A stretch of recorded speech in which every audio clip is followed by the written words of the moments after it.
Bonjour à tous, bienvenue chez Flat Twin Moto, atelier spécialisé dans les BMW à Limal en Belgique.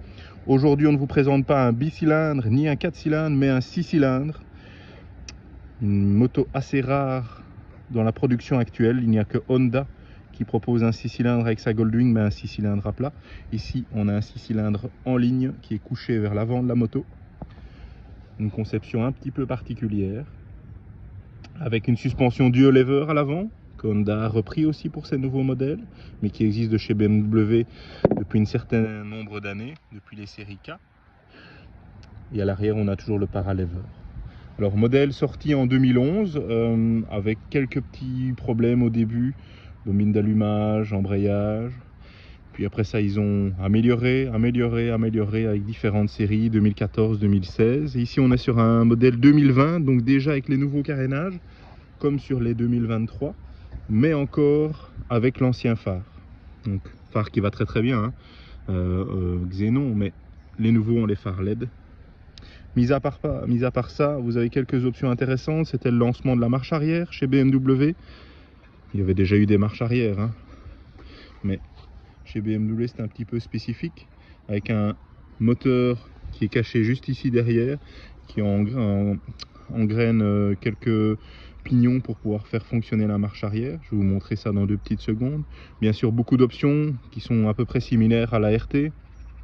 C'est un petit peu bizarre les K1600 puisque ça marche un petit peu sur les plates-bandes des 1250 RT. On a par exemple, on n'a pas de phare LED à cette époque-là alors que la RT en avait. On n'avait pas de TFT alors que la RT en avait un. Donc BMW essayait un petit peu de se démarquer par rapport à la RT pour éviter de lui faire concurrence, alors que c'est 2 motos complètement différentes. Déjà au niveau du poids, on en approche des 350 kg. Maniabilité, empattement, moteur. Il faut savoir que cette machine aussi a 163 chevaux. Malgré ce poids, elle permet de faire un 400 mètres départ arrêté aussi vite qu'une Panigale, parce que l'empattement est tellement long que la moto ne lève pas, et donc ça permet un maximum de grip. Donc ça reste quand même une moto intéressante à découvrir. Un moteur qui a un charme fou du couple. Et je vais vous la démarrer, comme ça vous allez pouvoir voir. Ici c'est un modèle full option avec 15 000 km.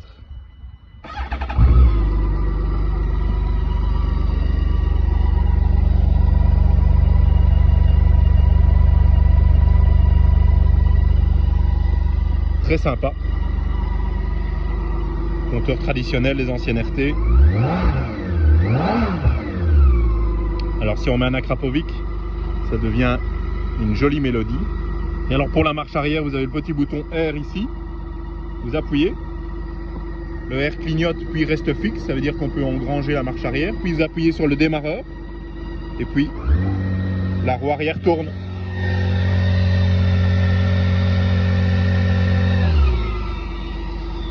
Vous entendez le moteur, et puis après ça, pour le désengranger, engrainer, hop, vous appuyez sur le bouton. Et à ce moment-là, il est coupé. Il y a une limite de temps aussi pour éviter une surchauffe du petit moteur électrique qui fait fonctionner la marche arrière. Donc c'est limité, je pense, à 10 ou 15 secondes et à 3 utilisations. Donc voilà.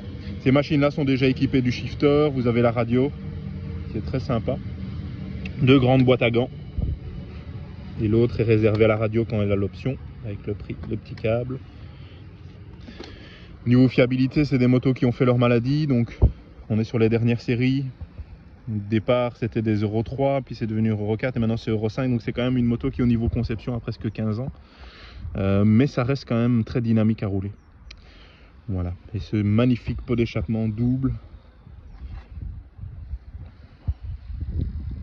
Et une très belle couleur noir pailleté. Je ne sais pas si vous voyez ce beau soleil d'automne. Sur ces belles images, je vous laisse. N'hésitez pas à nous suivre sur Facebook, Instagram et YouTube. Flat Twin Moto. Merci.